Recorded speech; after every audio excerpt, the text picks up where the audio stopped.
के राष्ट्रीय अध्यक्ष समाजवादी पार्टी अखिलेश यादव जी पधार चुके हैं। उनका सभागार हमारे बीच में आदरणीय राष्ट्रीय अध्यक्ष समाजवादी पार्टी अखिलेश यादव जी पधार चुके हैं। उनका सभागार में बहुत बहुत अभिनंदन।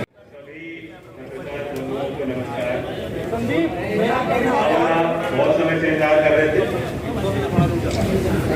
और अखिलेश जी के साथ जो भी कुछ हुआ उन्होंने ट्वीट भी किया। खैर हम उत्सुकता से इंतजार कर रहे थे। बहुत लोग संशय भी लगा रहे थे संगम होगा कि नहीं, लेकिन हमारा तो संगम पहले ही होता है। हमारा निर्णय ठोस है। उत्तर प्रदेश में जो हम विकास करना चाहते हैं, जिस तरह से भाईचारा और चौधरी चरण सिंह का जो समीकरण था, मूल रूप से किसान को मेरा वर्ग को संगठित करना, जो उनकी मुख्य लड़ाई थी जीवन भर, उसे आगे बढ़ाने के लिए हमने गठबंधन किया। पर आज एक ही चेहरा है पूरे उत्तर प्रदेश में जिनके पास अनुभव भी है, विजन भी है और कार्य करने की क्षमता है। तो मैं आभार व्यक्त करता हूं और मुजफ्फरनगर की इस क्रांति भूमि पे, किसानों की धरती पे अखिलेश जी का स्वागत है।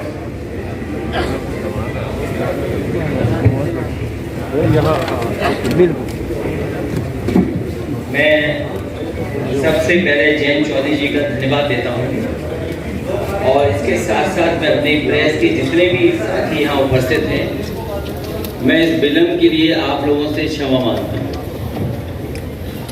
देरी का कारण मुझे नहीं बताया गया। मैं कई घंटे हेलीकॉप्टर में बैठा रहा, रिफ्यूल कराना पड़ा, उसके बाद मैं आपके बीच में पहुंचा। मैं धन्यवाद देता हूं जिसकी भी कृपा से मैं आपके पास पहुंचा हूं। मैं पत्रकार साथियों का बहुत बहुत धन्यवाद। आज मुजफ्फरनगर में चुनाव की पहली प्रेस कॉन्फ्रेंस हो रही है। सबसे पहले मैं चौधरी चरण सिंह जी को याद करता हूं। चौधरी चरण सिंह जी ने जो रास्ता दिखाया था किसानों को मजबूत करने के लिए, उनको सशक्त करने के लिए, उनकी फसल पैदावार की सही कीमत मिल जाए और किसान का परिवार आर्थिक रूप से कैसे संपन्न हो। चौधरी चरण सिंह जी, बाबा टिकैत जी, नेताजी और अजीत सिंह जी ने लगातार समय समय पर सरकार को जगाने का काम किया। जो सरकारें गूंगी बहरी हो गई थी उनको जगाया, उस आंदोलन को आगे बढ़ाने का काम किया। मुझे खुशी है इस बात की कि आज जयंत चौधरी जी और हम लोग मिलकर के उस विरासत को आगे बढ़ा रहे हैं। ये चुनाव जहां किसान के भविष्य का है, नौजवान के भविष्य का है, व्यापार को आगे बढ़ाने का है, वहीं चौधरी चरण सिंह जी की विरासत को आगे बढ़ाने का भी है, जो किसानों को संपन्न बनाना चाहते थे। किसानों के लिए सपना देखा था कि वो संपन्न हो, लेकिन जो हालात हैं, भारतीय जनता पार्टी ने किसानों को कहा कि उनकी आय दोगुनी होगी,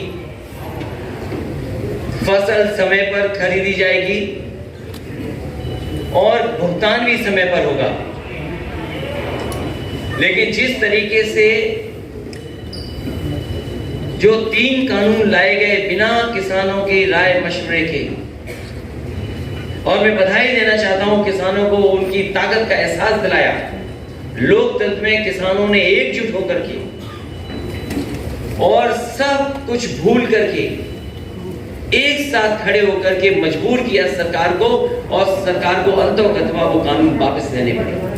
भारतीय जनता पार्टी आज भी नहीं कह सकती है कि वो 3 कानून क्यों लागू किए थे और 3 कानून क्यों वापस ले लिए।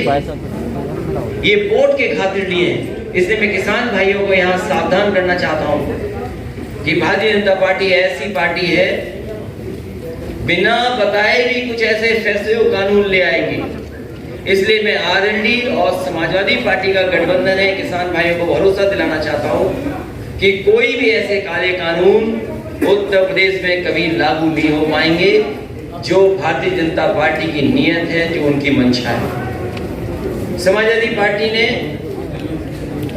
बिजली के क्षेत्र में कहा है कि 300 यूनिट मुफ्त होगी, सिंचाई माफ होगी, एमएसपी की खरीद के लिए जो इंतजाम करने पड़ेंगे सरकारी तौर पर किए जाएंगे। वहीं फार्मर्स के लिए कि उनके गन्ने के भुगतान के लिए उन्हें इंतजार न करना पड़े, 15 दिन इंतजार न करना पड़े। Farmers corpus fund, farmers revolving fund budget से देकर के किसानों का समय पर भुगतान करने का काम भी गठबंधन मिलकर के करेगा। लैपटॉप पहले भी बांटा था, फिर बांटेंगे। समाजवादी पेंशन पहले भी दी थी, आगे भी देंगे। और वहीं मैं इस मौके पर याद दिलाना चाहता हूं भारतीय जनता पार्टी को कि कम से कम अब चुनाव आ गया है, अपना संकल्प पत्र तो पढ़ लें। जो जो वादे किए थे, क्या वादे पूरे हुए हैं? उनका हर वादा जुमला निकला, झूठे विज्ञापन दिए, आज भी आंकड़ों की खिलवाड़ कर रहे हैं। और जब भारतीय जनता पार्टी घिर जाती है तो बुनियादी मुद्दों से हट करके काम करती है। मुझे उम्मीद है कि इस क्षेत्र में हमेशा गंगा जमुनी तहजीब, भाईचारा और आपस में मिलकर के नकारात्मक सोच को हमेशा नकारा है, इस चुनाव में भी नकारात्मक सोच को नकारने का काम करेंगे। और मुझे उम्मीद है कि इस बार ऐतिहासिक जीत होने जा रही है। आरएलडी और समाजवादी पार्टी मिलकर के उत्तर प्रदेश से भारतीय जनता पार्टी का सफाया करेंगे।